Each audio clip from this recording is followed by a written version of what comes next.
문화가 있는 날 2020년 한 해 동안 많은 사랑을 받아가지고 특별 기획으로 행사를 개최하고 있습니다. 지금부터 2부 시작하도록 하겠습니다. 코로나19로 인해서 입장객 제한에 따라서 라이브 방송으로도 동시 진행 중이고 있고요. 유튜브에서 제천문화재단 검색하시면은 이 현장을 생생히 보실 수 있습니다. 자, 그러면은 두 번째로 나의 문화 답사기 저자 겸 전 문화재청 청장을 역임하신 유흥준 교수님을 모시고 답사기의 어제, 오늘, 내일 주제로 토크 콘서트를 이어가겠습니다. 큰 박수로 유흥준 교수님을 모시겠습니다.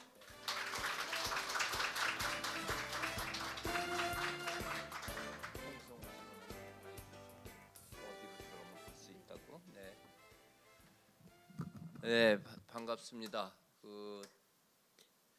오히려 여기를 끄고 저기를 켜는 게 좋아. 이 제천에서 이렇게 의미 있는 강좌를 하면서 저에게 답사기의 어제 오늘 내일이라고 하는 주제를 부탁하고서는 참 감동을 받았어요. 그냥 한국 문화의 뿌리 또는 미를 보는 눈 이런 거는 제가 여기저기에서 하도 많이 해가지고 하기가 싫고 그랬는데 이 주제는 내가 아마 내년에 하지 않을까 하는 그런 주제였어요. 그러니까 후라시 터지지 좀 않게 해주십시오. 네. 됐어요. 인생을 살면서 뒤를 돌아보는 기회라는 게 그냥 수시로 있는 거가 아니라 어떤 계기가 있을 적에 하지 않겠어요? 지금부터 한 10년 전인 것 같은데요. 10년 전에 나의 문화유산 답사기 300만 부 돌파 기념 강연회가 한번 있었어요. 잔치 비슷하게 해가지고 사실 말이 그렇지 하여튼 내가 내 책이 300만 부 나갈 수 있으리라고 그렇게 생각을 해본 일도 없었는데 그렇게 됐어요. 그리고 아마도 내년에 지금 이미 코로나로 해서 이렇습니다만은 500만 부를 돌파를 했기 때문에 잔치를 하긴 해야 하는 입장입니다. 95년도, 96년도에 그때가 이제 처음으로 나의 문화 답사기 1권이 100만 부를 돌파를 했어요. 그때 광주 비엔날레 세계적인 국제 비엔날레를 하는데 미국, 영국, 프랑스에서 온 큐레이터, 박물관장, 미술관장들이죠. 그 사람들이 나는 이제 한국인 커미셔너로 참석했는데 나를 소개하면서 이분이 미술평론만 한 게 아니라 베스트셀러 작가, 밀리언셀러의 작가라고 그렇게 했더니 나보고 책이 몇 부나 팔렸냐고 물어봐요. How many copies sold out 이렇게 물어봐요. 그래서 100만 부라고 그랬더니 밀리언셀러를 그냥 상징적으로 많이 팔렸다는 뜻으로 알았는데 진짜 100만 부가 팔렸냐고. 그래서 그렇다고 했더니 한국의 인구가 몇 명이냐고 물어봐요. 그래서 5천만 명, 북한 빼면 5천. 영어로 쓴 책이 100만 부 나가는 건 이해를 할 수 있지만 5천만 명을 상대로 해가지고 100만 부 나간다고 하는 거는 그건 계산이 안 나온다 그런 얘기를 해서 그러니까 옆에 있던 광주시장이 대한민국의 민도가 그렇게 높다고 또 그렇게 또 자랑을 하더라고요. 이게 100만 부가 나가려면은 글만 잘 써서 되는 게 아니고 한 10가지 조건이 맞아야지 되는 건데 우리 국민들이 이런 책이 나오기를 기다렸다고 생각을 해야 될 거예요. 그동안 대중적인 글쓰기는 수준이 낮은 줄 알고 수준을 낮추는 거를 대중성이라고 그랬는데 대중성은 그런 게 아니고 전문적인 지식을 대중도 알아들을 수 있게 쓰는 게 대중적인 겁니다. 그걸 왜 낮춰요? 그리고 독자의 수준이 낮다고 생각을 하는데 일반적으로 사실 여기 계신 분도 그렇고 나도 그렇고 그냥 독자예요. 내가 왜 수준이 낮아요? 그거는 그 사람들이 독자를 얕잡아 보기 때문에 생기는 그런 일이 되는 거죠. 근데 그거 아는데 시간이 굉장히 많이 걸렸습니다. 전문적인 거는 따로 있고 대중적인 건 따로 있다라고 생각을 하면은 이와 같은 것은 나오기는 힘든 거죠. 어찌됐든 이 강연을 잘 안 하는 게 얘기를 하다 보면은 내 자랑이 되기 때문에 그게 싫어서 안 하는 거가 되는데, 여기에서 오늘 하는 거는 내 팬들이 다 이렇게 모여서 요새 말로 그 덕후를 넘어서 성덕들이 이렇게 모여 있기 때문에 회상을 같이 한다는 그런 기분으로 이야기를 시작을 하고, 앞으로 이러한 글 쓸 수 있는 사람들이 나오고 그 문화가 나오기를 희망하면서 지나간 거를 보겠습니다. 책이 국내 편이 10권이고 일본 편이 4권인데 그 책이 너무 두꺼워서 4권짜리 이제 절반시키고 5권으로 나눴습니다. 그래서 일본 책이 5권이 됐고, 중국 편은 이제 시작하면서 실크로드 3권, 그래서 전부 18권의 이 답사기를 썼는데, 근데 이 책은 내 인생 스케줄에 없었던 책이 등장을 했어요. 저는 미술사가로 미술사에 관한 논문과 저서를 쓰고, 실제로 문화유산 답사기 전에 미술평론집이 있고, 또 미술사 논문으로 화인열전이라고 조선시대 화가들의 라이프 스토리를 쓴 책을 역사위평에다가 쭉 연재를 하고 있었어요. 그랬는데 91년 5월에 사회평론이라고 하는 이 잡지가 창간을 하면서 저에게 원고 청탁을 해서 여기에 연재를 시작해서 첫 번째 쓴 것이 동백꽃, 백파스님 그리고 동학군이라는 저 글을 처음에 실었어요. 근데 이 사회평론이 뭐냐면은 이제 91년 이때 됐을 적에 6월 항쟁 지나고 노동자 대투쟁 지나고 사회적으로 예리했던 정치적 이슈들은 사라져 버렸어요. 운동권이라고 했던 대학가에 있던 그것도 옛날같이 그렇게 투쟁적인 것이 아닌 그런 세월이 돼서 그 당시에 운동권에 있었던 사람들이 고시 공부하러 많이 가가지고 지금 386 세대라고 하는 사람들이 다 사회 경륜으로 전환을 하고 하던 그런 시절로 들어가서 93년 이때 됐을 적에 사회과학하는 정치학, 역사학, 철학하는 사회학하는 교수 학자들이 자기의 글을 쓸 수 있는 잡지가 없었어요. 그래서 그 교수들이 돈을 모아서 만든 잡지가 사회평론이었습니다. 그러면서 또 저 친구들 아니겠어요? 문화 쪽에도 글이 필요한데 나보고 글을 써달라고 그러면서 한다는 얘기가, 원고료는 못 준다고.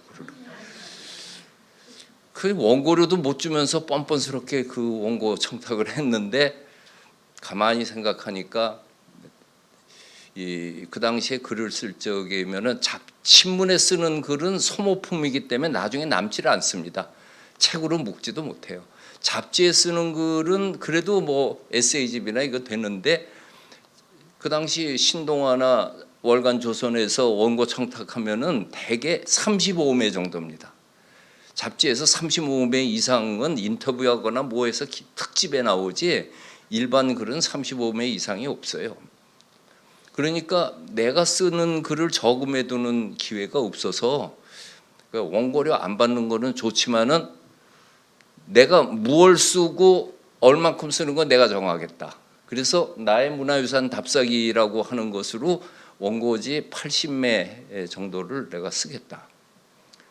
그러니까 그 원고료도 안 주는데 80매 쓴다니까 그 친구들도 좋아서 첫 번째 이걸 실었어요. 그런데 그 당시 내가 민족미술협회 대표를 하고 있었는데, 그 민족미술상 기념 신학철 전시회에 문학의 인사들이 오는데 창작가 위평사의 백낙청 교수님이 그 은사인데 그 전시회 오셨어요. 오셔서 하는 얘기가 그러지 않아도 육은 엊그저께 나온 그 창간호에 쓴 나의 문화유산 답사기 참 재밌게 읽었다. 그걸 참 잘 쓴 글이더라. 그 계속해서 연재 끝나고 난 다음에 우리 창비사에서 책을 내자. 그러고 가셨어요. 그게 나에게 굉장히 큰 자극이 됐어요. 나는 가볍게 썼는데 우리나라에서 최고 가는 문학평론가가 잘 썼다고 그러는데 얼마나 기분 좋겠어요. 그래서 선생님 제가 열심히는 쓰겠습니다마는 그 책이 나올 때까지 이 잡지가 폐간되지 않고 있으리라고는 보장은 못하겠네요. 그래서 실제로 1년 후에 이 잡지는 폐간되고 나는 그 다른 잡지사 가서 그 완결을 해서 내게 됩니다. 그래가지고 책을 새로 만들면서 구상을 한 것은 이제 1, 2, 3권을 스트레이트로 쓰게 되는데 남도답사 1번지라고 하는 그 주제로 해서 강진 해남 땅끝을 쓴 것이 많은 사람들에게 그 선택을 그렇게 감동적으로 받았던 거예요. 경주나 공주 부여 같은 역사 도시를 먼저 쓰지 않고 그 강진 마량 앞바다 구강포 같은 또 무이사 같은 한적한 절에서 해남 대흥사 그리고 유선여관에 있는 강아지 이런 얘기를 가지고 쓴 것에 사람들이 많이 감동을 해왔는데 그 제 친구이기도 하는 화가 이목상이 이 책 100만 부 돌파 기념도를 이렇게 그려서 나한테 선물을 했어요. 동국여지 지도에서 강진 해남 땅에 내가 동백꽃 예찬을 쓴 것을 그거를 상징을 해서 동백꽃을 이렇게 남도답사 1번지로 해왔어. 그때 이 월출산의 봄을 얘기한 것이 중학교 3학년 국어 교과서에 실린 것이 이거였습니다. 이게 지나가면서 차창으로 찍어서 가로수가 이게 걸려 있는 거예요. 근데 이 시각에 가니까 이렇게 첩첩이 산이 이렇게 있지 딴 때 갔을 때는 이 아침 이 분위기는 안 나와요. 그래서 참 그 내 책에 실린 사진 거기다 제가 찍은 건데 사진을 잘 찍어서가 아니라 하도 돌아다니니까 좋은 시간을 많이 만나서 그런 것 같아요. 그래서 이 무이사라고 하는 소담한 절을 얘기하면서 그 집에 있는 이 능구랭이 같은 그 낮잠 자는 저 누렁이를 얘기를 했는데 그렇지 무이사 가봐야 나를 맞아주는 거는 스님도 본 일 없고 저 누렁이가 너 또 왔냐 그러고 이렇게 보는 것 같다고 했는데 바로 그런 표현 속에서 사람들은 인간적인 채취를 느꼈던 것 같아요. 그리고 그것이 그냥 솔직하게 쓴 건데 문학하는 사람은 그게 나의 문학적 그 재치로 그렇게 받아들였던 것 같습니다. 근데 내 책이 나온 다음에 그걸 그대로 들고 여행하는 사람들이 많이 갔는데 무이사에 오는 사람마다 개 어딨냐고 개소리를 해서 이 개를 튀어버리셨어요. 그 유선여관의 누렁이는 끝까지 일지암까지 안내를 하는 걸로 지금 3대 4대째까지 갔거든요. 네. 그 지금 내가 얘기한 그 누렁이의 손자가 지금도 그 안내를 하고 있어요. 그 DNA가 그렇게 전수돼가지고 이쪽은 이제 대가 끊어졌어요. 그 의사는. 그리고 이 천일포에서 그 다산초당에서 내려다보고 있고 그리고 다산정약용이라고 하는 분이 우리들에게 주는 그것을 또 그분의 그 아름다운 문장 또 19년 유배객이 갖고 있는 의미, 역사적 의미 그런 거에서 화려한 빛을 본 사람이 아니고 아프게 세상을 살아간 사람이 남겨놓은 그 유산에 대해서 얘기한 것을 그래서 사람들이 더 좋아했던 것 같아요. 그리고 무엇보다도 이 가문사 탑을 책 표지화에 해놓은 거에서 이 뒤로 한번 온다. 이 책 표지에 가문사의 곡이 내가 있는 거는 내가 요 다음에 책을 내면은 이걸 표지화로 써야겠다 해가지고서 그 쓴 거가 그 사진이에요. 책 표지에. 또 이제 더 심하게 얘기하면 나의 문화유산 답사기라는 그 목판 글씨 집자한 것도 언간독이라는 책을 사서 요 다음에 내가 책을 내면은 이걸로 집자를 하겠다고 사놨던 거였어요. 그러니까 뭐 말을 그렇게 안 했지만 다 준비해서 한 거가 틀림이 없는 거죠. 근데 이 사진에 여기 파라솔 쓴 여인이 있죠. 이런 게 있는 게 중요한 게 이게 있어야지 이 탑의 스케일이 나와요. 그러니까 내 사진 속에 사람이 나오는 거는 인간적인 분위기를 넣는 거하고 크기를 알아보라고 해가지고 넣는 그 두 가지인데 이 쌍탑이 두 개가 탁 서 있을 때 오는 그 느낌이라고 하는 것을 여기 들판에 농로 따라서 들어가는 버스가 못 들어가는 그 곳이었습니다. 지금은 뭐 엄청난 주차장으로 있었습니다만은 사람들이 내가 이 책을 쓰고 난 다음에 사실 나도 그거 멋있다고 생각을 했었다 뭐 그런 사람들이 많았어요.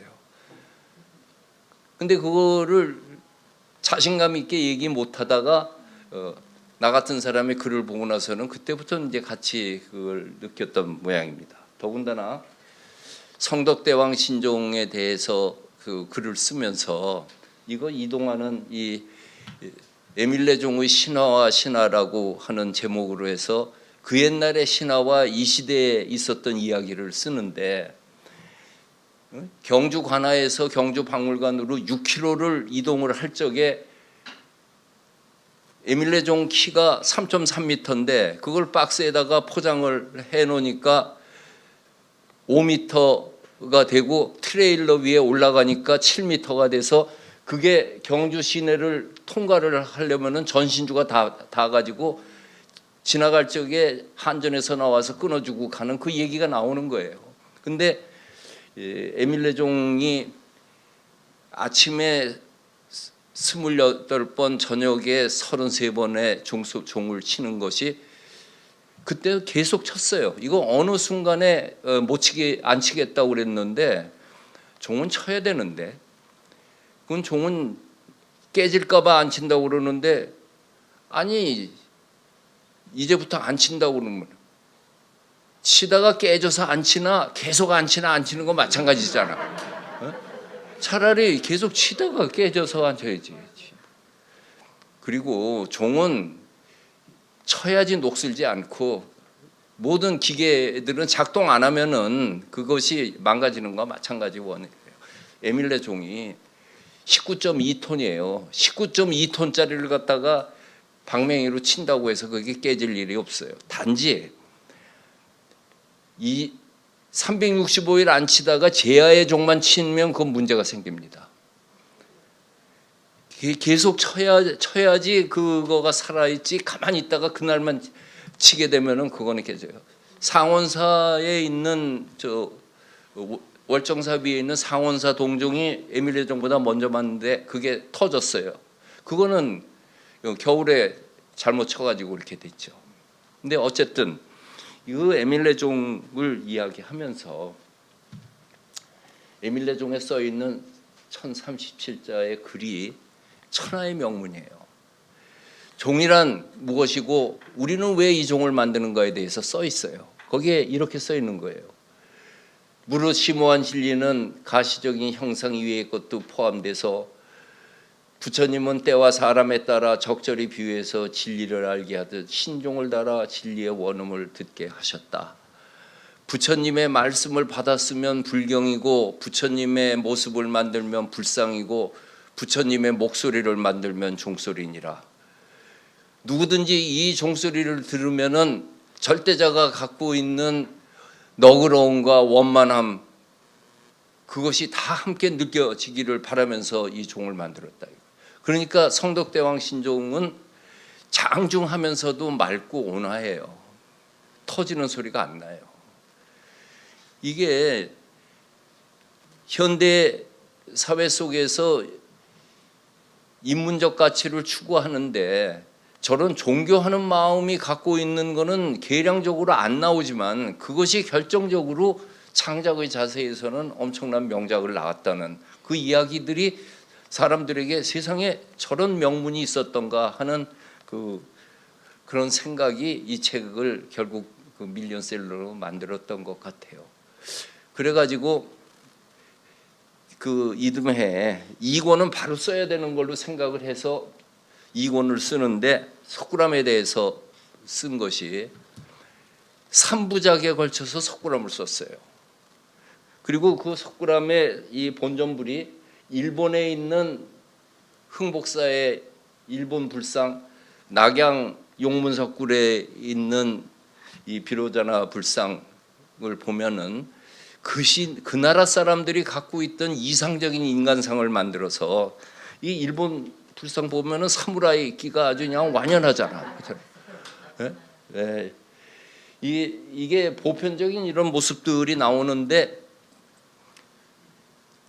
석굴암에 관한 거가 처음에 석굴암이 제작되는 과정, 석굴암이 갖고 있는 과학성에 대한 증명, 석굴암이 망가져가는 과정, 그 3부작으로 썼던 거가 굉장히 어려운 그 글이었습니다. 그 글을 쓰기 위해서 제가 본 논문이 300편이에요. 근데 그때 나는 나의 문화유산 답사기를 여러 권 쓸 생각은 안 했고 중요한 것들을 이 기회에 아주 그 수준 높게 한번 얘기를 해야겠다 해서 굉장히 어렵게 썼어요. 그랬더니 또 어려워서 좋다고 그래요. 그러니까 1권하고 똑같이 아주 가볍게 썼으면은 독자들은 이미 이제 내가 할 얘기를 알아버렸기 때문에 나를 외면했을 거예요. 근데 수준을 높여버렸어요. 그것도 내 답사기 1권을 읽은 사람하고 안 읽은 사람하고 수준은 다르다고 볼 수뿐이 없어요. 그러니까 2권은 1권을 읽었다는 사람을 전제로 해서 썼던 겁니다. 그러니까 수준은 높아졌던 거죠. 그게 그렇게 계산을 뭐 철저하게 해서 한 거가 아니라 아무튼 이 기회에 좀 우리 독자들에게 국민들에게 문화유산이 갖고 있는 수준을 좀 높여야겠다는 생각으로 길게 썼는데 그렇게 좋아했어요. 석굴암이 이렇게 해체됐다는 사실을 몰랐잖아요. 끔찍스럽잖아요. 이런 거를 사진으로 제공을 탁탁 하면서 얘기하니까 무릎을 치면서 그 다음에 누수 현상이 일어나고 있는 거를 막지 못해가지고 결국 에어컨디션을 넣어가지고서는 제어장치 강제 순환을 시키고 하는 그 얘기 속에서 우리들의 그 마음 속에서 갖고 있었던 미안함, 죄스러움이 같이 그렇게 나타났죠. 그리고 청도 운문사의 그 스님 새벽 예불이 갖고 있는 음악성에 대해서 참 그 청도 운문사 가면은 여관 앞에 보면은 새벽 예불 깨줍니다 써 있어. 그거 새벽녘을 근데 그것도 희한하죠. 똑같은 예불이 저녁 예불도 하거든요. 근데 왠지 새벽 예불을 들어야지 진짜 예불을 듣는 것 같아. 그리고 해인사도 하고 송광사도 하고 통도사도 하는데 이 비구 스님, 남자 스님이 하는 것보다 왠지 비구니 학생 승가대학교 학생들 200명이 하는데 참 그 청순함 같은 게 있어서 그러는지 다들 그게 좋아했어요. 그리고 그 책에 보면은 이 승가대학 학생들이 새벽 3시에 일어나 가지고 이목소에서 세수한 위에 올라오면은 이 컵이 엄청 이뻤어요. 내가 책에 실은 사진이 이거예요. 이게 다 임자가 있는 게 치약하고 칫솔하고 컵하고요. 그랬는데 이 운문사 오는 사람마다 이것만 보는 거야, 사람들이. 그래서 운문사에서 할 수 없이인데 이거를 없애고 이렇게 만들어놨어. 난 다시 이렇게 갔으면 좋겠어요. 얼마나 멋있어요. 이 자연스러움이 주고 있는. 이건 뭐 낙골당을 저 해놓은 것 같지 않아요?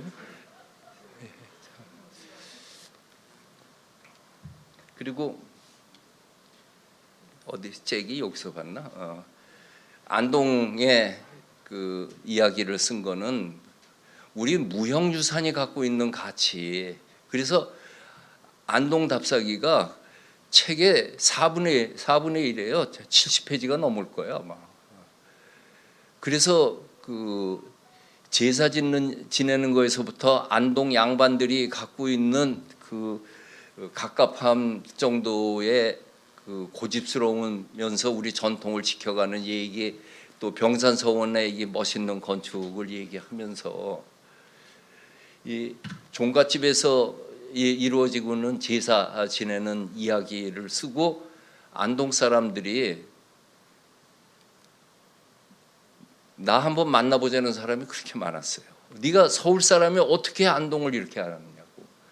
그래서 제가 강진 쓰고 난 다음에 그때 이제 지자체에 그 지자체가 생겨서 군의회, 도의회가 생겼어요. 93년도 그때. 그래서 그 강진 명예군민 제1호예요. 그리고 전라남도 전남 명예도민 제1호예요. 전남 도의회가 생기고 여야가 단 한 건도 만장일치가 없었는데 나 명예도민 주는 거 그때 처음 그걸 했대요. 그랬다가 경주에서 명예시민을 주려다가 전라도 강진하고 전라도에서 줘서 안 줬어요. 그냥 감사패를 줬어요. 그거 가서. 그런데 3권에 안동을 썼잖아요. 그때 안동시장이 그때 저 CEO 하다가 시장이 돼서 공무원 하다가 된 사람하고 조금 생각이 다르더라고요. 그분이 이제 나를 안동 명예시민 이제 1호로 그 의회에다 냈더니 의회에서 반대한 거예요. 그분 전라도에서 그 받았고 강진서 받았다고. 그랬더니 그 시장이 그 유홍준 교수가 서울 사람이고 영남대 교수인데 이 사람들을 전라도 명예도민으로 놔두면은 전라도 사람이 된다고. 우리가 빨리 줘가지고 안동 사람으로 해야 한다. 그래서 안동 명예시민 1호로 또 받았어요. 참 재밌는 얘기예요. 그거 받아봐야 내가 나오는 게 뭐 아무것도 없어. 뭐 주민세 내라 소리는 안 하대. 그렇다고 명예인데. 근데 이 제사라고 하는 것이 제사를 지내보면은 그 사람이 똑똑한지 아닌지 서열이 나온다는 거거든요. 그 학교 다니는 애들들이 제사 때 와가지고 저 제사하는 자세를 보면은 공부 잘하는지 못하는지 벌써 그때 다 이제 드러나는데 그 책에서 제일 하이라이트가 형님 음복까지는 제사요라고 하는 거가 실제로 의성김 씨 집안에서 있었던 얘기예요. 그러니까 형한테 대드는 것을 평소에는 못 대들다가 조상의 이름으로는 대들 수가 있는 거야. 그러니까 제사 지내고서 형이 그냥 양말 벗어서 확 집어던지니까 형님 음복까지는 제사요 하고서 소리 질러가지고서는 형이 꼼짝 못하고 다시 양말 신게 하는 이런 일들이 이 제사 속에서 나오는 그런 이야기들을 썼던 그런 거였죠. 그리고 나서는 그만 이제 답사기는 그만 쓰겠다고 했어요. 이제 나 내 공부하겠다고. 그랬는데 북한을 가라고 그러네. 그러니 북한을 안 갈 수가 없죠. 북한 답사기를 쓰라고 하는데 그걸 안 할 수가 있나요? 중앙일보에서 주최를 해가지고 97년에 보름간 갔다 오고 98년에 또 보름간 갔다 와서 이 북한 답사기 1권, 2권을 중앙일보에서 펴냈다가 나중에 이제 창비로 와가지고 4권, 5권으로 해서 나왔죠. 근데 북한 답사기 98년 10월에 책이 나왔는데 이때 이 조선민주주의인민공화국 입국 사증이 이렇게 생겼어요. 종이 쪽지야, 여권도 아니고. 그래서 이제 입국 사증 들고 영광정에 가가지고 김황원의 시가 있는 거를 보고 이렇게 쓰는데, 이때 그 조건이 문화유산에 대해서만 쓰고 사람이라 생활은 안 쓴다는 전제에서 갔어요. 그게 이제 남쪽에서 북한에 대해서 쓰는 거에 하도 해코지를 많이 하니까 그냥 동질성을 얘기하는 것만 한다 그랬죠. 그래서 중앙일보의 연재를 1회, 2회 뭐 영광종, 부병루, 을밀대 썼는데 사람 얘기가 빠지니까 얼마나 재미가 없어요. 맹숭맹숭해요. 그래서 제 3회째는 내가 만난 북녀의 미소라는 제목으로 저 접대원, 의뢰원들 만난 거 다 사진 놓고서 한번 썼어요. 그 신문이 아주 그냥 폭발적으로 인기가 있었어요. 그 종이신문 시절에 중앙일보에 다른 신문 보는 사람도 그거는 또 다 돌려봤어요. 여자들 얘기니까. 그리고 북한 여자들이 얼마나 또 귀엽고 얘기를 잘하는지, 재담을 잘하는지, 또 우리하고 다른 그 북한에 남아있는 순수한 언어들, 그러한 얘기를 해놓고 반칙을 한 거죠. 그랬는데 내가 쓸 때마다 보위국에서 맨날 다 하더니 이 정도는 그냥 인정을 해주겠다 싶어가지고 그 다음부터는 이제 북한 답사기에 사람 얘기도 쓰고 해서 썼습니다. 그 다음에 이 금강산 답사기는 바로 최근으로 낸 거는 2000년 들어가서 나왔는데, 이게 저 진주담의 보덕굴 이 내용을 쓴 거는, 아니 그래서 이제 책을 내려고 그랬더니 금강산 관광이 열려 버렸잖아요. 그래서 그 당시에는 저 배 타고 다녔습니다. 처음에. 그래서 배 타고 금강산을 내가 책에다가 4번 또 갔다 왔다고 그랬는데 그건 거짓말이고 10번을 또 갔다 왔어요. 공부 안 하고 맨날 돌아다닌다고 그럴까 봐 4번이라고 내가 써놓은 거고, 이게 내가 쓰려고 하는 대상을 내가 완전히 알았을 적에 글을 내 맘대로 쓰지, 거기서 글로 가는 길을 어떻게 해야 됐던가 모르면은 못 써요.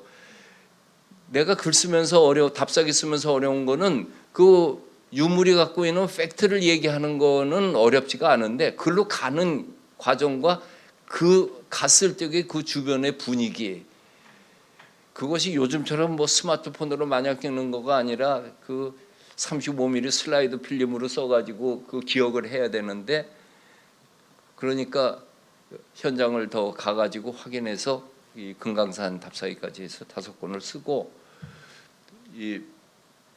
내 전공으로 돌아왔죠. 그래서 2000년에 화인열전 2권을 8명의 조선시대 화가 단원 김홍도, 겸재정선 등을 썼어요.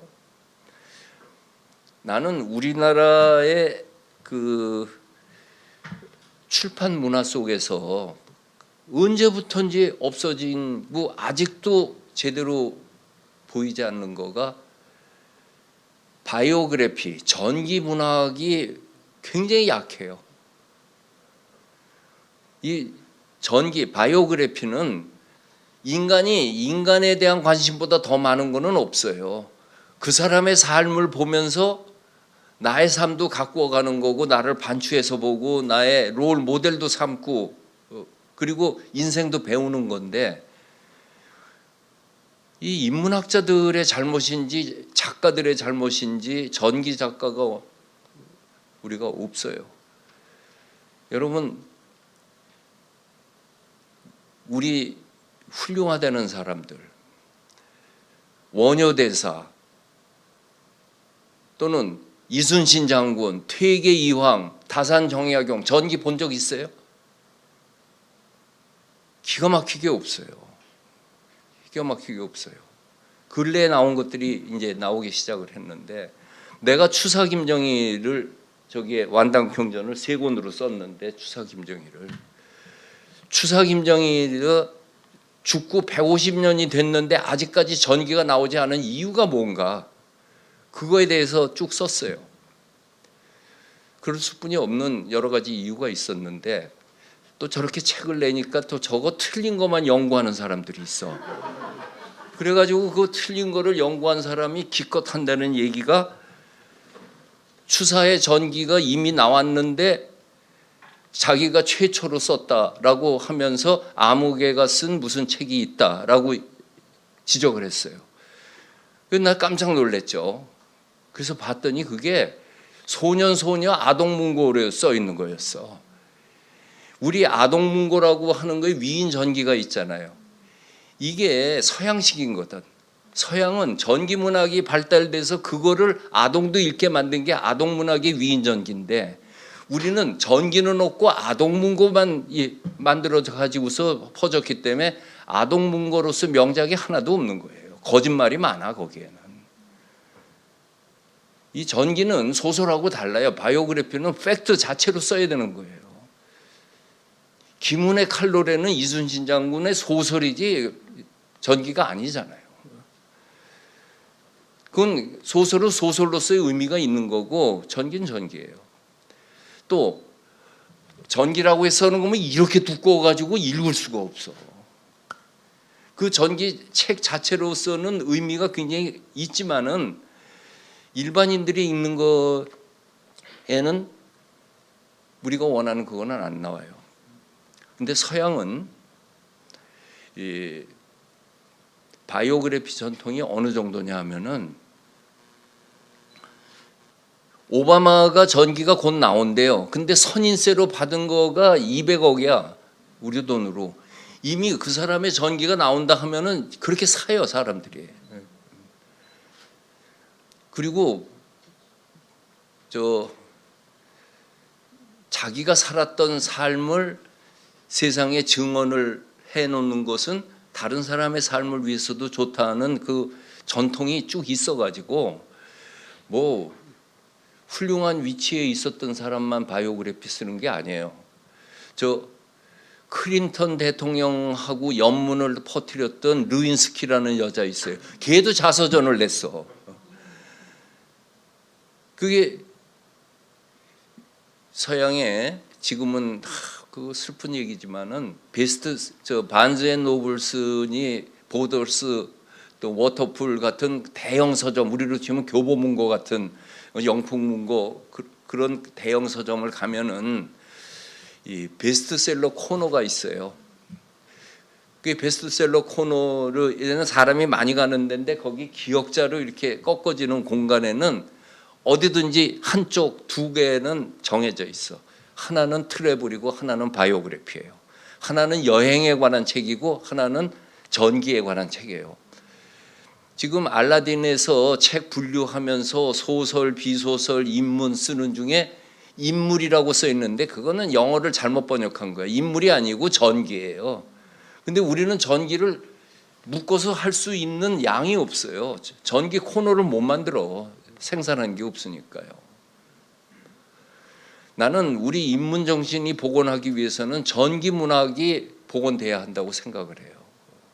그리고 앞으로 전기 문학에서 훌륭한 그 저자가 나올 수 있다고 생각을 하고, 이 히스토리 채널이나 BBC, 내셔널 지오그래피 이런 데에서 이집트의 파라오에 대해 가지고 프로그램을 만들면은 전문가 인터뷰로 딴 거가 카이로 국립박물관장이 뭐라고 그랬다, 옥스퍼드 대학의 무슨 교수가 뭐라고 그랬다, 그 인터뷰가 나오는 중에 또 하나 있는 거가 파라오 작가 아무개 해서 나와요. 또 그 투탕카멘을 그 발굴한 카터라고 하는 사람 그 이야기를 써서 그 카터 전기 작가 아무개 해가지고서 전기 작가라고 하는 사람을 교수나 박사나 박물관장과 마찬가지 전문성으로 인정을 해요. 그러니까 거기에 자기 전신을 투입하는 사람이 생기고 그런 치열함 속에서 나오니까 전기 문학이 살아나는 거죠. 그래서 트래블에 관한 거가 있고 전기인데, 전기가 끝난 다음에 끝머리는 오토바이오그래피 코너가 있어요. 자서전 코너가. 어쨌든 나는 화인열전은 조선시대 화가 8명이고 8명 쓰고 9번째에 추사 김정희를 쓰는데 그거는 이 정도로 쓸 수가 없고 150년 만에 처음 쓰기 때문에 모든 후트노트의 자료를 다 집어넣어야 돼요. 그래서 2권으로 쓰고 3권은 이 2권으로 쓸 때 내가 사용한 자료들의 묶음이에요. 3권은. 그러니까 읽으라고 쓴 게 아니고 나는 이러한 객관성을 가졌다라고 증명하기 위한 책으로 그렇게 해서 냈던 거예요. 그랬다가 이제 다 집어쳐버리고 한 권짜리로 만들었어요. 왜냐하면 그 한 권짜리를 쓰기 위해서 전문성을 증명하기 위해서 썼던 책이니까 이제 저거는 그만 돼도 저걸 복간 안 하고 한 권짜리로 만들어 버렸죠. 그리고 평론집 쓰고 논문 수필집 쓰고 그다음에 박사학위 논문 하고 이게 내 영역이에요. 그래서 저거를 하고선 있었는데 또 문화재청장으로 가라고 그래가지고 문화재청장을 4년 동안 했죠. 그리고 나서 다시 쓴 거는 내 원 자리로 와서 명작순례, 국보순례, 안목이라는 책에 한국미술사 강의 선사시대부터 오늘날까지 쓰는 5부작의 3권까지를 썼어요. 그러니까 나의 문화유산 답사기 북한 편 쓰고 난 다음부터 그 다음에는 나는 답사기에는 떠나가지고 미술사가로서 내 자리를 지키고 있었던 거예요. 그랬는데 답사기를 다시 쓰게 된 이유가 참 기가 막힌 이유에서 시작했는데 충청북도 때문에 다시 쓰기 시작했어요. 충청북도에서 엄청난 항의 편지를 받았어요. 1, 2, 3권에 왜 충청북도만 하나도 없느냐. 그건 진짜 미안한 일이었죠. 근데 없는 게 충청북도만 없는 게 아니고 제주도도 안 쓰고 서울도 안 쓰고 경기도도 안 썼는데 거기서는 항해 오는 일 없는데 충북은 하여튼 그 향토해가 세가지고 그래서 이제 쓰기 시작을 한 거가 이 6권하고 제주도 쓰고 그 다음에 이쪽은 이 6권에서 얘기는 종갓집 이야기에서 그 내가 문화재를 이렇게 다니다 보면은 문화재를 지키는 건 종갓집 맏며느리들이라고.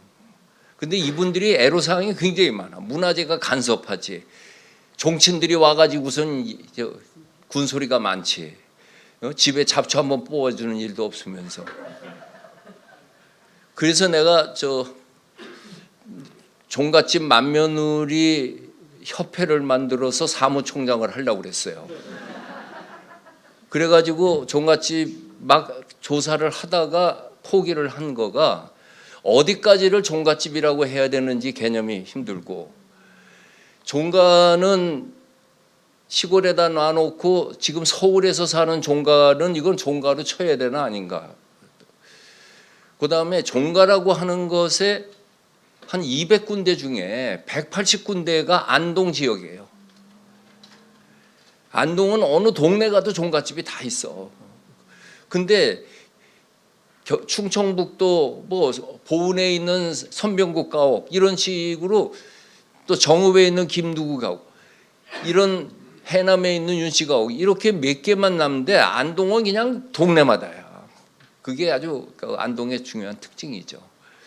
그래서 못했는데 청장이 돼버려서 종갓집 맏며느리 간담회를 열었더니 다 왔어.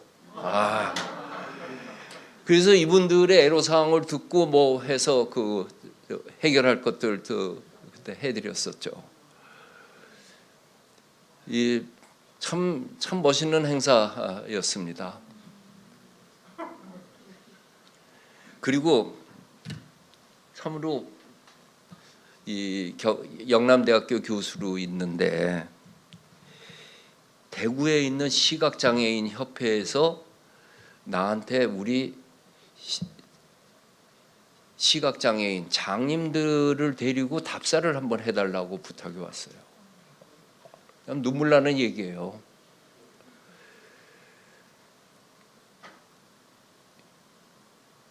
정말 그분들 그래서 이제 대구 문화회관에서 강연하는데 글로 오라고 그래서 내 강연하는 것도 듣고 그래서 내가 이거는 방송국에서 다큐멘터리로 찍어가지고 장애인의 날에 방영을 하면 좋겠다 해가지고 이제 그 대구에 있는 텔레비전 방송국에다가 얘기를 했는데 둘 다 금년도 예산이 없어 못하니까 내년에 하자 뭐 그랬어요. 그러더니 KBS에다 얘기했더니 저 못한다고 그러고 MBC는 또 그 다음에 못하고 그리고 나는 서울로 옮겨가게 됐어요. 그래서 이제 그 얘기를 이 시각장애인 협회에서 부탁했는데 못했고 만약에 그때 내가 가면은 대구에서 떠나서 달성에 있는 도동서원을 보고 해인사에 가서 저녁 예불과 종소리를 듣고 돌아오는 걸로 짰었다. 그 얘기를 썼어요. 도동서원에 있는 은행나무. 그랬는데 책이 나오고 난 다음에 그분들이 지금이라도 같이 해달라고 그래서 그 시각장애인들하고 같이 답사를 했습니다.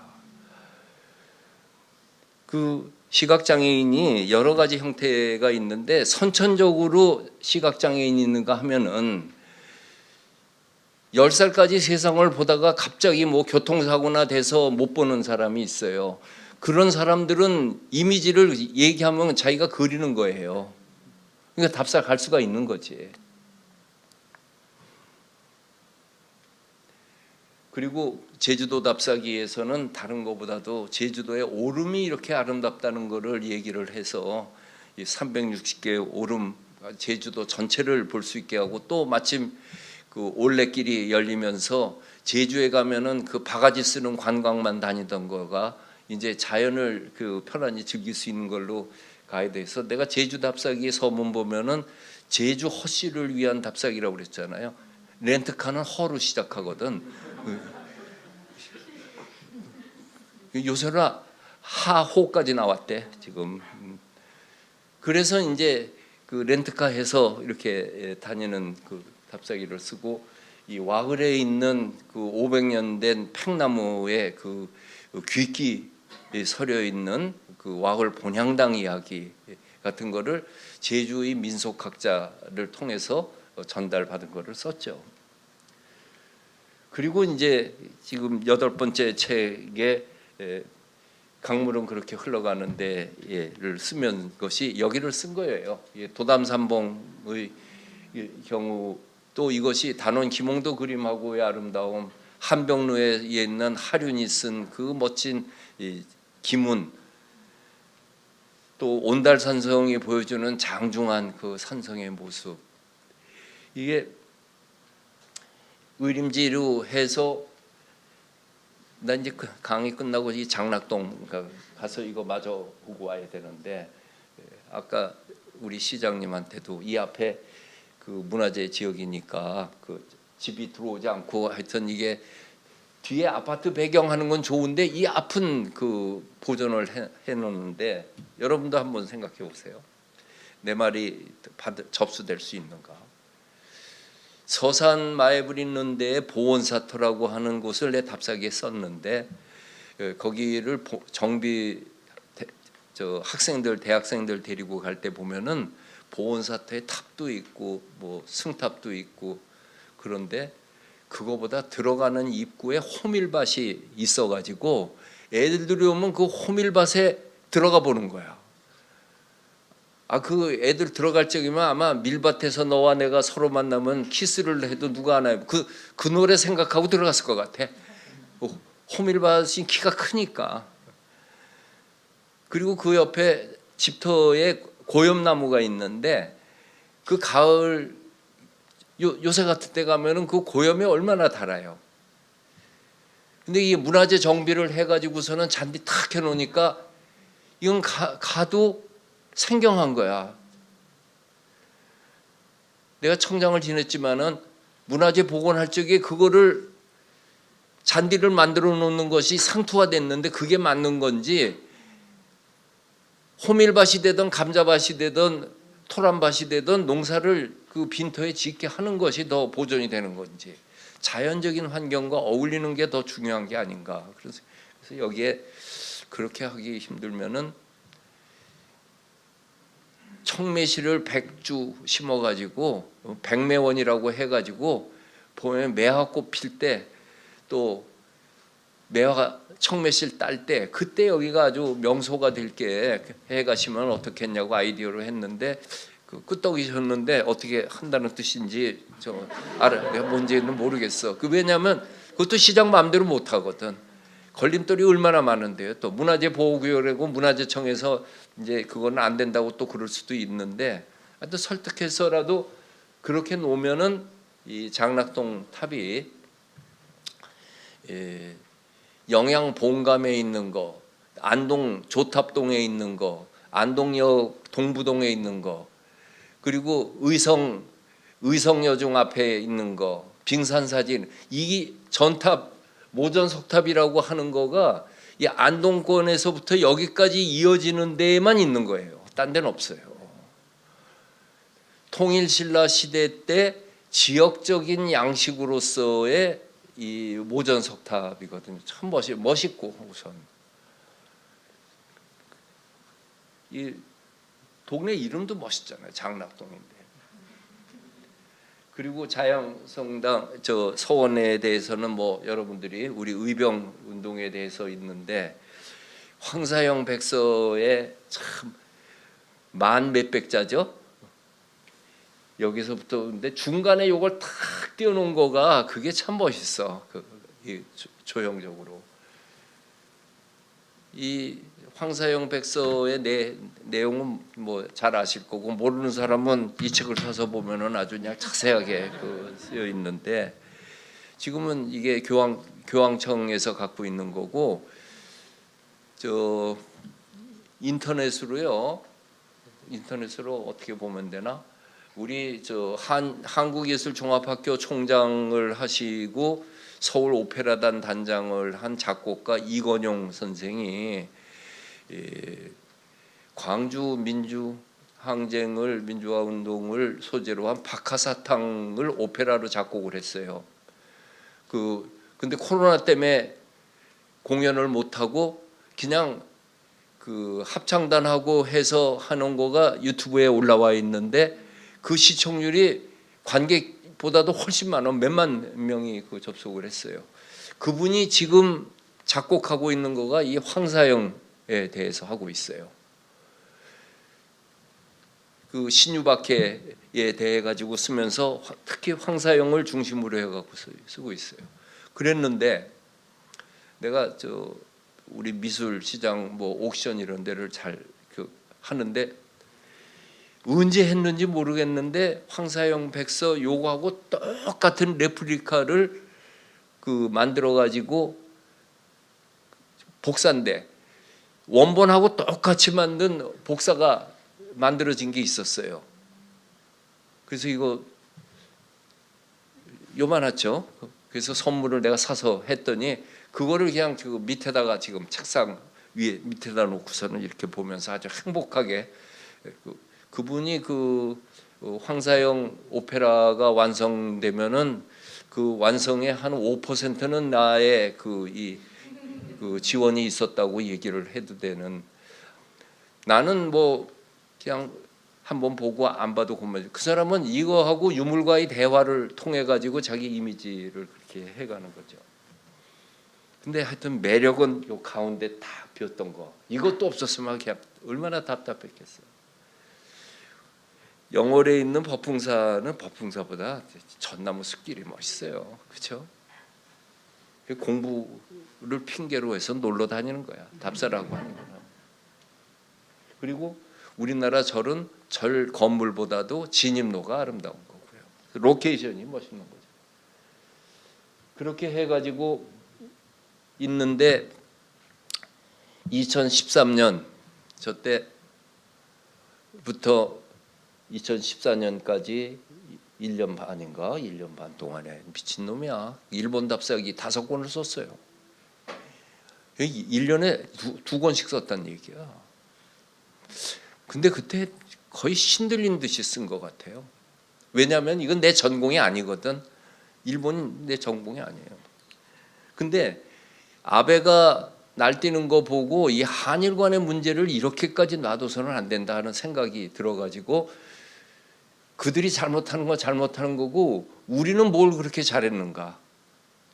일본에 대해 가지고 언제 그들에게 가까운 친선 이웃에 있는 친선적인 민족으로 만나자고 하는 거를 우리는 해준 바도 없는 거예요.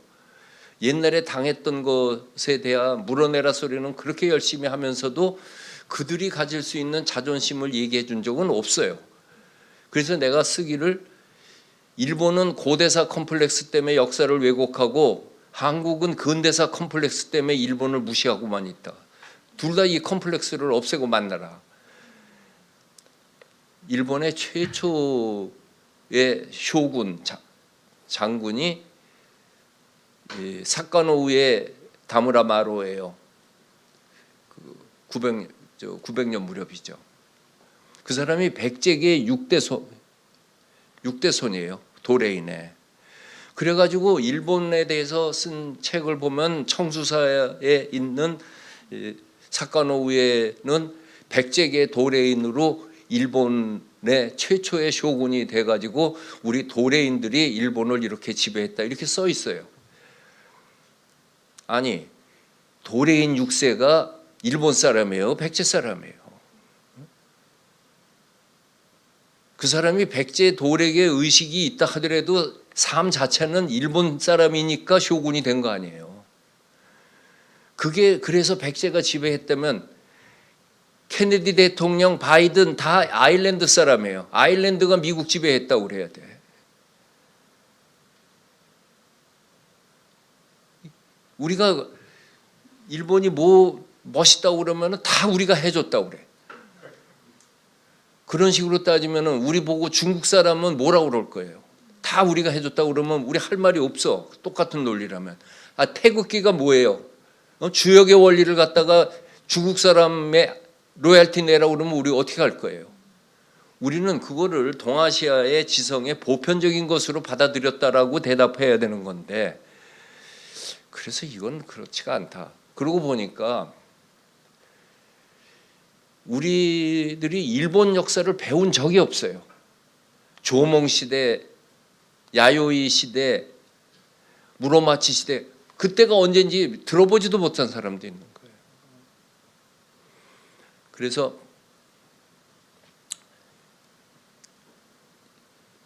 내가 써야겠다 해가지고서는 썼어요.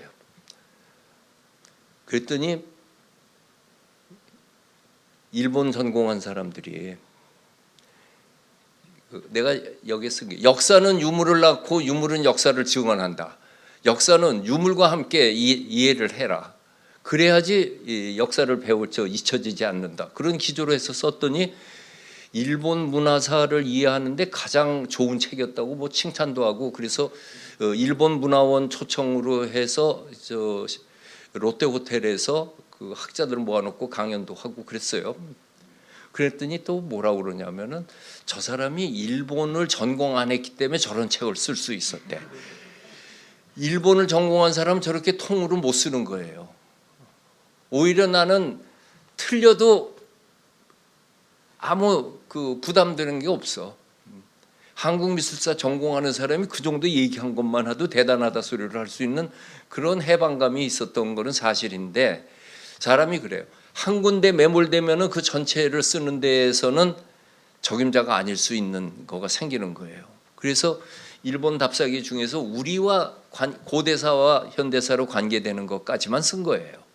나머지는 내가 쓸 이유도 없는 거고.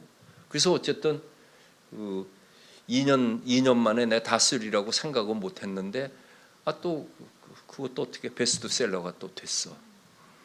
그리고 그 일본 답사기에서 도조 2~3평이 갖고 있는 그 정유재란 때 끌려간 도공 그분이 신으로 모시잖아요. 도자기의 원조 할아버지 2~3평 그리고 이 아리따야키가 열려가는 있는데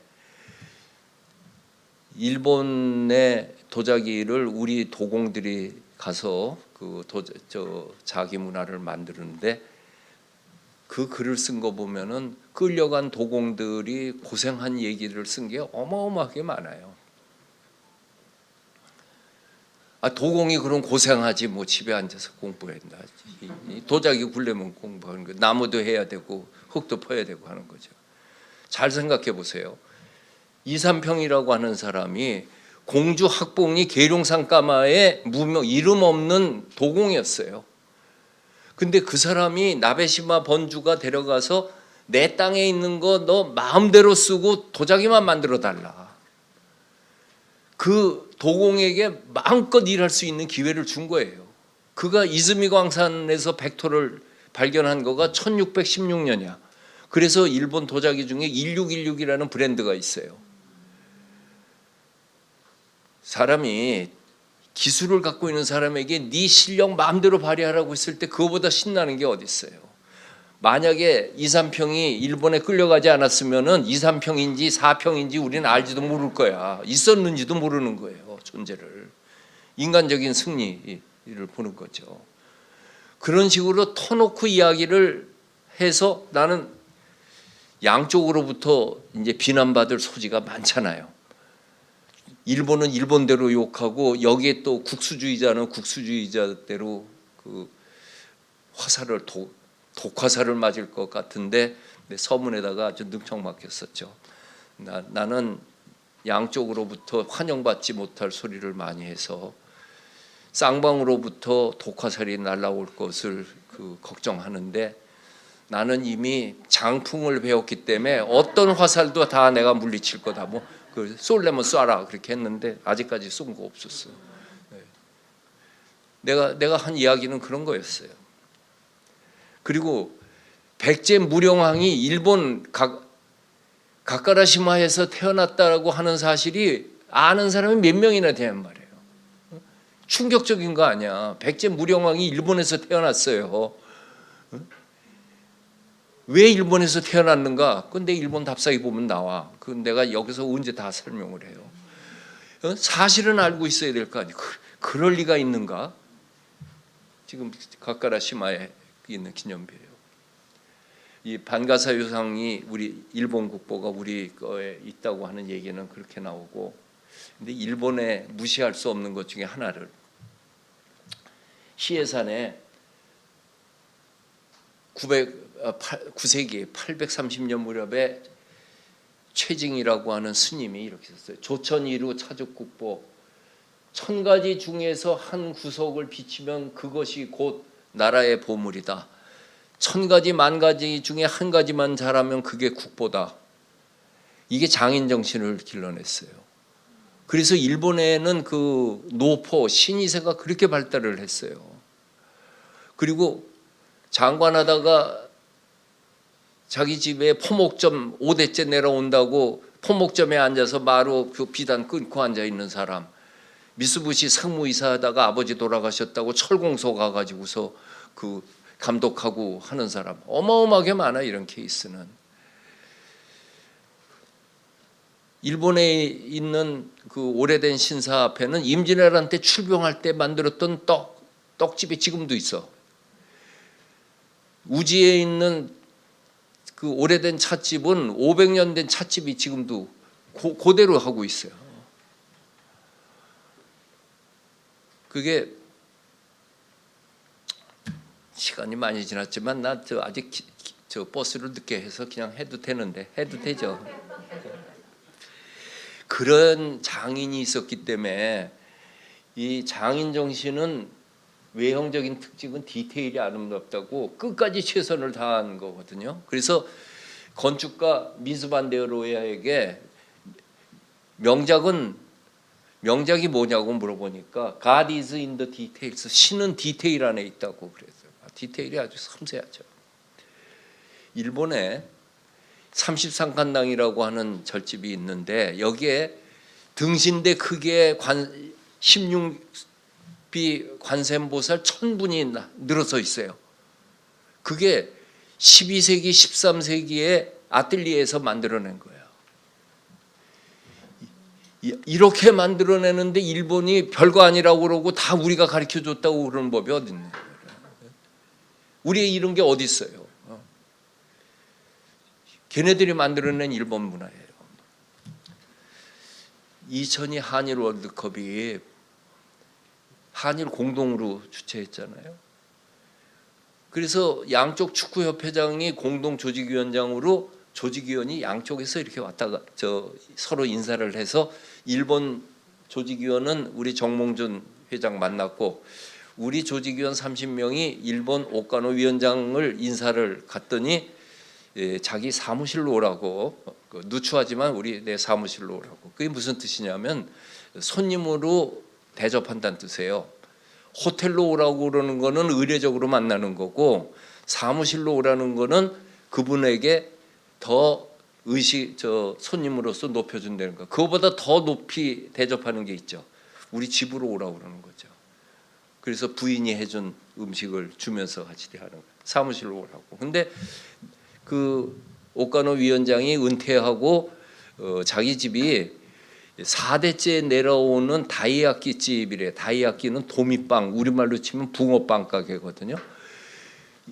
동경에 있는 우에노 공원, 동경박물관에 있는 우에노 공원 그 입구에 있는 다이야끼 집 2층에서 자기 사무실을 쓰고 있으니까 오라고 그러대요. 그래서 거기 갔던 사람 얘기 들은 거예요. 갔더니 이 집의 예력에서 쭉 얘기를 하더니 저기에 우리 집에서 대대로 내려오는 그 사시 내지 가훈이 써 있대요. 아니 붕어빵 만들면서 무슨 사시가 있고 가훈이 있어. 그래서 읽어봤더니 감동적으로 써 있더래. 우리말로 번역하면은 머리부터 꼬리까지 안고 이렇게 써 있대요. 이게 디테일이야 진짜. 그러한 이야기들이 이게 일본의 지금 현대 기술을 발목을 잡았다는 것도 있어요. 너무 전통을 고수하다 보니까 3D, 4D, 5D로 나가는 거에 박차고 나가지를 못하고 옛날 거에 붙잡혀 있는 그거가 있대요. 어쨌든 이것이 그네들을 통해서 우리도 다시 반추해서 볼 수 있는 거고 이 금각사가 얼마나 멋있는데 또 이 일본의 그 용안사의 석정이 갖고 있는 저렇게 화려하면서도 어딘지 그 비애의 감정이 일어나는 그 철학적인 선적인 아름다움 그건 일본 미예요. 와비사비의 미학이라고 하는 거지. 그건 동아시아 미의 또 하나의 세계를 얘기하는 거잖아요. 그것도 다 우리의 정서적 자양분으로 받아들여야 된다. 안 받는 사람이 손해지. 이거 멋있는 거 구경한 사람이 이익이지. 일본 거라고 안 보면 이익인가? 그렇죠?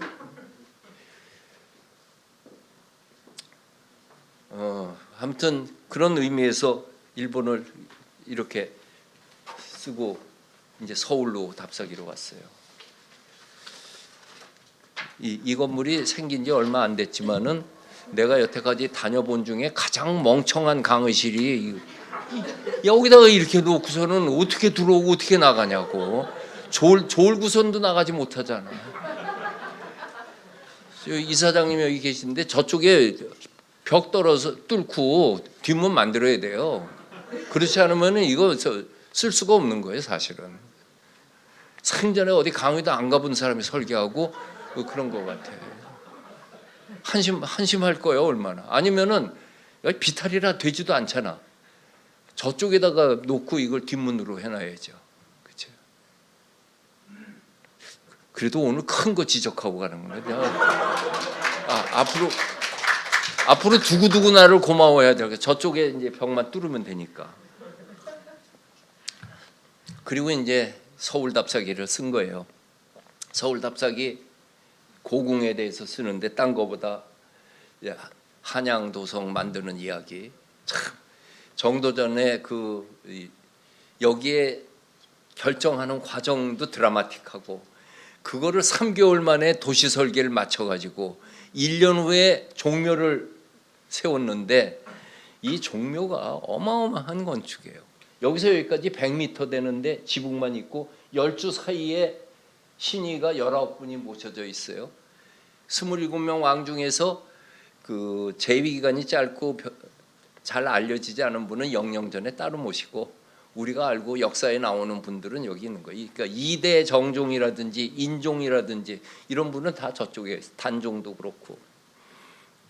근데 그걸 떠나서 이 건물이 갖고 있는 그 건축적인 아름, 조선시대에 조선은 유교를 이데올로기로 했기 때문에 종교라고 하는 것이 사실상의 유교가 학이냐 교냐에 대해서 여러 얘기 있지만은 왕이 왕이라는 근거를 주는 것은 이 종묘에 서 있는 거예요. 혈통의 정통성을 보장해 주잖아요. 근데 외국에 있는 건축가들이 한국에 오면 반하는 게 이 종묘 건축인데, 세계적인 건축가 중에 아이엠 페이하고 프랑크 게일이 두 사람이 우리나라의 건축을 못 해봤어요. 해볼 수 있었던 거가 호암미술관을 서울 창덕궁 앞에다가 지으려고 두 사람에게 지정 위탁을 했어요. 둘 중에 하나를 한다. 그래가지고 프랑크 게리의 안을 채택을 해서 지으려고 그러는데 IMF가 터졌어요. 그래서 삼성이 그걸 포기하고 한남동에다 리움을 지은 거예요. 그래서 그 프랑크 게리가 굉장히 서운해했어. 한국에 멋진 자기 작품을 할 수가 있었던 거가 없어지니까. 그랬는데 이 프랑크 게리가 자기 건축 LA에 사무실 낸 지 50주년을 기념해가지고 세계 여행을, 가족 여행을 떠나는데 두 아들 두 며느리 다 건축가예요. 우리가 가족이 어디 가서 참 감동적인 건축 하나를 보자, 어딜 갈까 회의했는데 프랑크 게리가 서울의 종묘를 봐야 된다. 그리고 그 다음엔 너희들 마음대로 하는데 종묘까지는 같이 가야 된다. 그래 문화재청에 연락이 왔어요. 우리가 이런 목적으로 오니까 좀 특별 관람을 해주셔. 왜냐하면 종묘가 30분 단위로 단체 관람이거든요.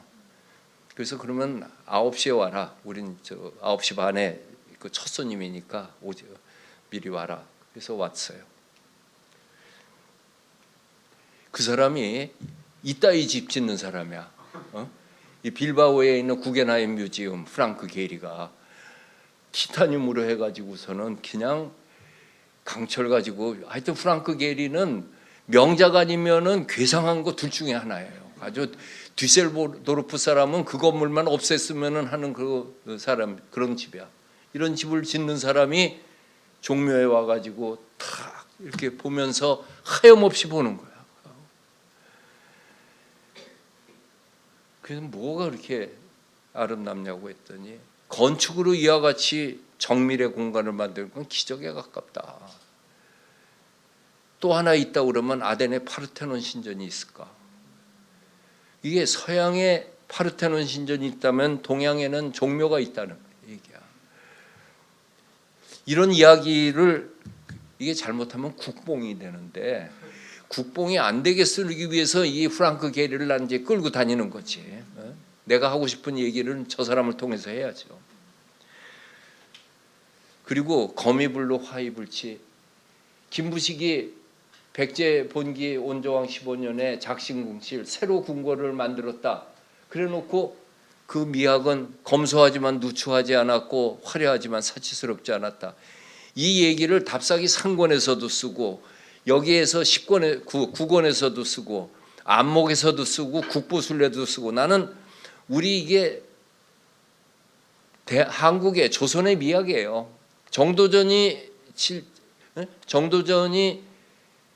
궁궐은 검소하지만 누추하면 안 된다라고 하고, 창덕궁 복원의 정조대왕이 궁궐은 화려해야 된다. 안팎으로 권위를 보여줘야 되는데 화려하지 않으면 어떡할 거냐. 내가 거기서 사치스럽게 살겠다고 하는 뜻이 아니다. 오해하지 말아라. 그래서 이거를 나는 항상 한국 미술사를 전도한다는 마음으로 꼭 얘기해요. 그랬더니 전도가 잘 돼가지고 요새 공예가 팜프렛이 나한테 오면은 내 공예의 이상은 거미블루입니다. 뭐 그래갖고 뭐 이렇게 쓴 거 있고 그래요. 그랬는데 참 도처에 퍼져가지고 우리 동네 미장원이 있는데 미카사 미장원이 거미불로 화이불치 최고의 미용실이야. 이 지금 우리가 대한민국이 얼마나 수준이 높았는가는 이 미장원의 간판을 보면 아는 거예요. 참 보람 있어요. 그리고 이제 중국 답사기로 실크로드를 썼는데, 이 실크로드를 쓴 거는 중국을 이제 쓸 거예요. 근데 내가 남한 답사기 첫 번째 강진 해남을 썼듯이, 그로 인해 갖고 사람들에게 새로운 시각을 줬듯이, 중국을 쓰면서 서한 낙양 북경을 먼저 쓰는 거하고, 또는 항주 소주에 있는 중국의 정원을 먼저 쓰는 거하고, 동북 삼성에 있는 고구려 유적부터 쓰는 거하고 다 다를 거 아니에요. 내가 택한 거는 실크로드였어요. 이건 중국 땅이 아니면서 중국 땅인, 중국 같지 않은 중국이에요. 이게 동아시아 전체 속에서 중국이 어디 있는가를 인식하는 건 여기서부터 보게 되면, 이야기는 실크로드지만 그 이야기가 우리하고의 관계 속에서 다 오버랩이 되는 내용들이에요. 우리나라에 고조선이 멸망하고 한나라가 한사군을 설치했잖아요. 낙랑진번 임둔현도. 같은 시기에 실크로드 들어가는 초입에 하서 한사군을 둬가지고 이 난주 무의 장애 주천 돈항 한사군을 거기도 둬요. 한나라는 거기 앉아서 동쪽과 서쪽에 이민족들의 방어선으로 완충지대를 그렇게 두었던 거예요. 저 남쪽에는 한 구군을 둬, 하노이에서부터 광동선이요. 그러니까 세계사적인 인식을 동아시아 전체에서 봤을 적에 중국을 중원 중심으로 이야기하는 거가 아니고, 그들이 이민족이 있었던 변방으로부터 이야기를 쓰는 것이 우리 국민들에게 중국을 이해하는 길이고, 동북 삼성에 또 거기 가가지고 고구려 땅 전부 우리 거다라고 쓰면은 그게 또 어떻게 되겠어요? 근데 그건 맨 마지막에 가서 쓸 거고, 어쨌든 실크로드를 참 저 낙타 타고 싶었어. 진짜 여기 가서 탔어요. 1시간 동안에. 낙타는 저렇게 꼭 5개, 10마리가 6마리, 10마리가 조를 짜가지고 이렇게 다니거든요. 엄청난 겁쟁이라 그렇대요. 그리고 황하성림에 있는 그 병령사라고 하는, 그 다음에 만리장성의 서쪽 끝에 있는 가요관이라고 하는 그 기련산맥에 그냥 만년설이 이렇게 녹아내리는 곳이고, 그리고 한없이 그냥 가면은 그래요. 풍광이 1시간을 가도 풍광이 변하질 않아. 한참 자고 깼는데 똑같아. 시베리아 열차는 더해요. 한밤중에 자고 새벽에 깼는데 똑같아. 7시간을 가도. 이게 그래서 막고글에 가면은 492개의 석굴이 있는데 1000년 동안에 계속해. 그 건너편에는 월하천이라고 하는 아름다운 오아시스가 있어. 신비하죠. 명사산에 오아시스가 있는데, 석굴에는 이렇게 화려한 그 채색된 석굴이 있고, 거기엔 이 45글의 동양의 비너스라고 하는 이 보살상이 딱 멋지게 있어요. 근데 이 492개 석굴 중에서 가보지 못했지만 가보고 싶지도 않지만은 하여튼 소리만 들었어도 멋있는 굴이 하나 있어요. 즉신성불굴이라고 해서 이런 벽화 하나도 없고, 자기 죽을 때가 온 것을 한 스님이 물병 하나 들고 가서 열반에 들어가는 석굴이 있어. 처연하죠. 거북이가 200년 살고 그 집 간다는 거 아니에요. 그게 어딨는지 지금 모르죠. 그거 알면은 그냥 거북이 껍데기 어마어마하게 주워 오겠는데라. 수고해요. 코끼리도 그래요. 가는 데가 있어요. 거기에 가면은 상아들이 그냥 수백 개가 있는 거야. 옛날에 타잔 영화에 그게 있는 거 있었어요. 그래서 누가 이 탐험대들이 와서 가져가는 거를 타잔이 물리쳐 가지고 코끼리들이 전부 상아 하나씩 물고 그 즉신 성불굴 같은 데다 도로 집어넣는 거가 있었거든요. 어쨌든 그런 인생에 처연한 것까지 다 여기 있어요. 그리고 도낭문서라고 하는 3만점에 어떻게 4세기에서부터 12세기까지 3만 권의 문서가 꽉 차 있던 굴이 감춰둔 거가 20세기 초에 발견돼 가지고 영국으로 프랑스로 러시아로 일본으로 한국으로 이렇게 오게 됐는가. 참 도낭문서의 그 이야기가 신비한 얘기죠. 그리고 실크로드 이제 넘어가면 법현 스님이 저 사막을 걸어가는데 저 사막을 도낭에서 누란이라고 하는 다음 고을까지 가는데 낙이 타고 낙타를 몰고 17일을 가야지 비로소 마을이 도시국가가 하나 나오는 거예요. 타클라마칸 사막에 이 36국이 36개의 오아시스 국가가 있었어요. 그래서 한 나라에서 한 나라로 가는 거리에 써 있는 게 이렇게 써요. 사막에는 악령과 열풍이 심하여 이를 만나면 모두 죽고 한 사람도 살아남지 못한다. 하늘에는 날아다니는 새도 없고 땅에는 뛰어다니는 짐승도 없다. 아무리 둘러보아도 망망하여 가야 할 길을 찾으려 해도 알 수가 없다. 다만 언제 이 길을 가다가 죽었는지 모르는 그 죽은 자의 해골과 뼈만이 길을 가리켜주는 이정표가 될 뿐이다. 그러고선 또 가는 거야. 그 뭐 때문에 그렇게 가는가? 두 가지예요. 소고드 상인들은 돈 때문에 가는 거고 스님들은 종교, 불교를 보아. 그러니까 종교와 돈, 그게 이 사막을 뚫어버리는 거예요. 그때 혹시 사랑이 뚫지는 않았을까 모르겠어요. 사랑은 아이고야. 가면 누란에 이런 그 시신들이 나오는데 공동묘지에 여기가 천연의 미라가 생겨버린 거예요. 1년에 40mm도 안 와요, 비가. 그리고 땡볕이고. 그래가지고 발굴을 했더니 여기에 약 200기의 이 미라가 이 통나무 카누 같은 데에 있는데 그거를 발굴을 7군인가 했을 거예요. 이런 미라가 그대로 나오는데 복원하면 이런 여자예요. 그래서 누란의 미녀라고 그러는데 나이 드신 분은 알고 젊은 사람은 모르는 소피아 로렌을 많이 닮았다고 그래요. 근데 젊은 애들은 모르더라. 알아? 다행이다. 그리고 화염산이라고 하는 게 손오공이 나찰려하고 싸워서 파초선으로 불 껐대는 산이 이거거든요. 여기 사람 있잖아요. 거기에 고창고성에 아주 그 처연한 폐허가 주고 있는 그 것이 있고, 이 쿠마라지바라고 하는 반야신경에서 색즉시공 공즉시색이라는 게 이분이 번역한 거잖아요.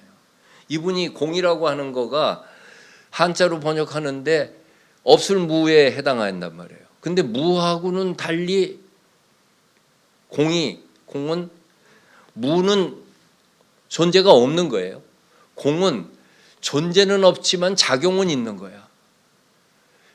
그릇이 이렇게 있는데 가운데가 비니까 물도 담고 못도 담잖아요. 그 공은 무하고 다르잖아요. 그래서 색즉시공이고 공즉시색이라고 하는 말이 가능한 거죠. 그거를 전부 이분이 열반이니 극락이니 지옥이니 이런 단어를 이분이 다 만들어서 중국 사람들도 산스크리트어를 공부할 수 있게 됐어요. 그런데 300권의 책을 번역을 했어요. 의역을 했어. 이분이 의역을 하면서 의역을 잘못하면은 마치 밥을 씹어서 남에게 주는 것 같아서 본래 밥의 맛을 모를 뿐만 아니라 구역질 나게 하는 수가 있다. 근데 그냥 생쌀을 주면 또 못 먹는 거잖아요. 그래서 정확히 해야 한다고 했는데 너무나 멋있는 거예요, 문장이. 그랬더니 그로부터 200년 후에 현장 법사는 그 원문이 뭔데 이렇게 멋있게 했는가 그게 궁금해서 또 가. 그래가지고 이 서안의 대안탑에다가 그 불경을 놔놓고 그리고 직역을 하죠. 그래서 쿠마라지바가 한 거는 구역이고 현장 법사는 신역인데 이상하죠. 직역이 쓴 다음에 의역이 나올 것 같은데 그렇지 않았어요. 의역이 먼저 나오고 그 다음에 직역이 나왔어요.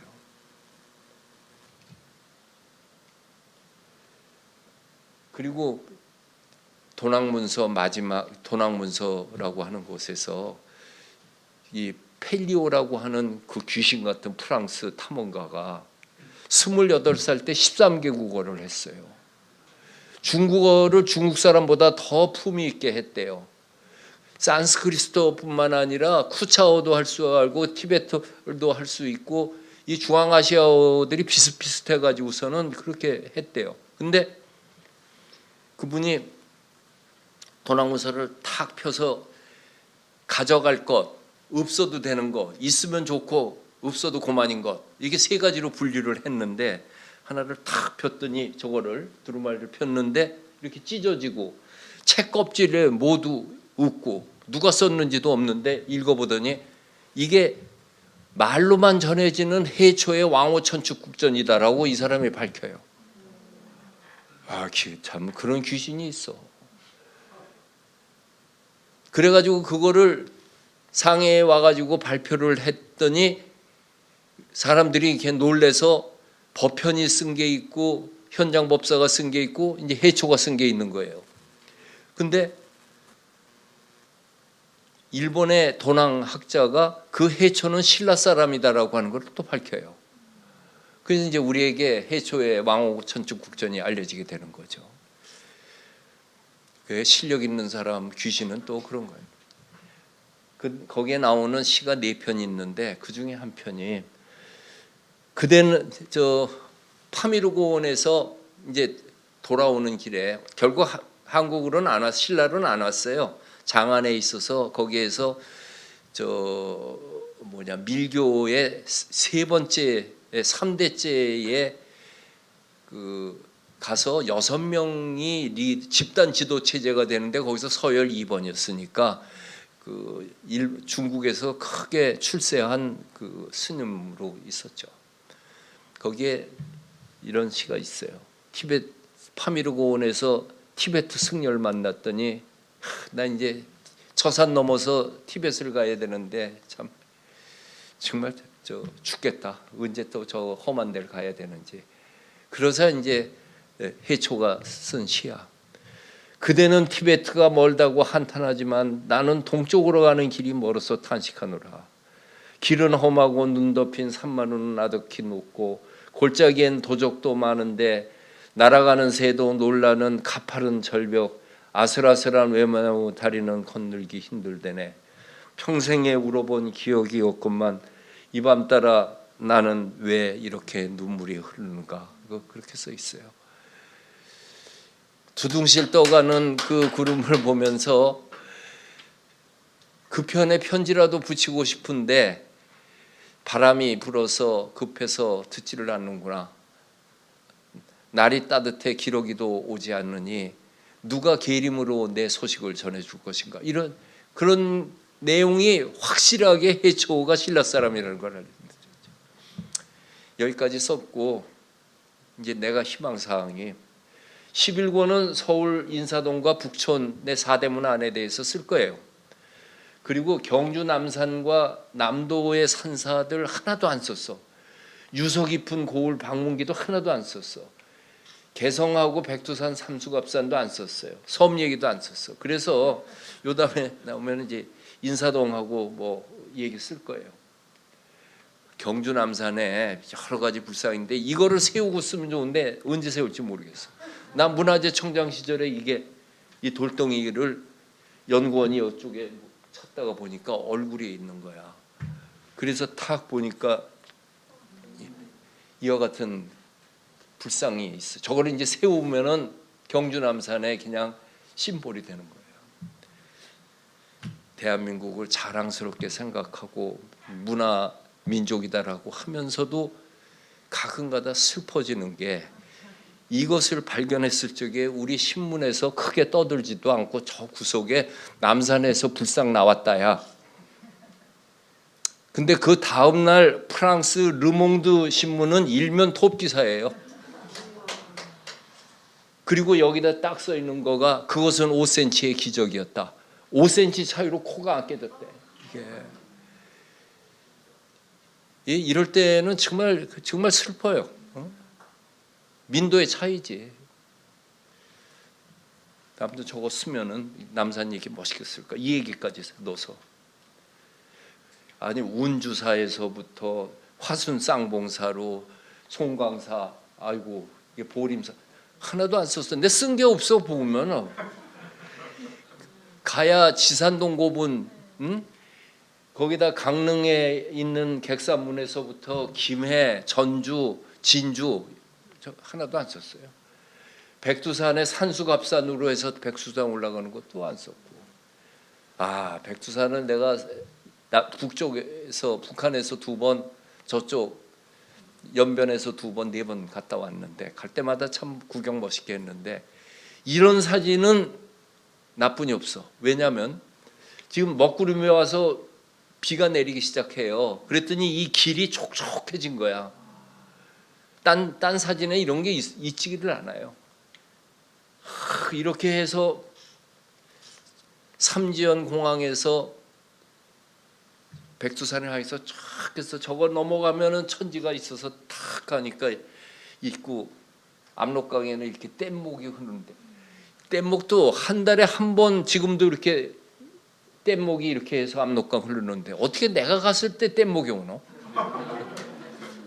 참 그거 보면 문화유산이 나한테 백을 쓰는 거야. 잘 써달라고.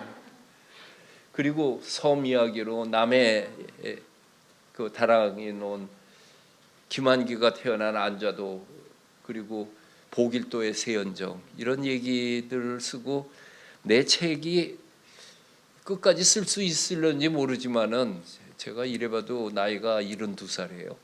그런데 언제까지 내가 쓸 수 있는지 모르지만은 지금 이것들 다 쓰고 맨 마지막에 쓰면은 나는 독도를 쓰고 내 답사기 끝내려고 그래요. 기대하십시오. 네.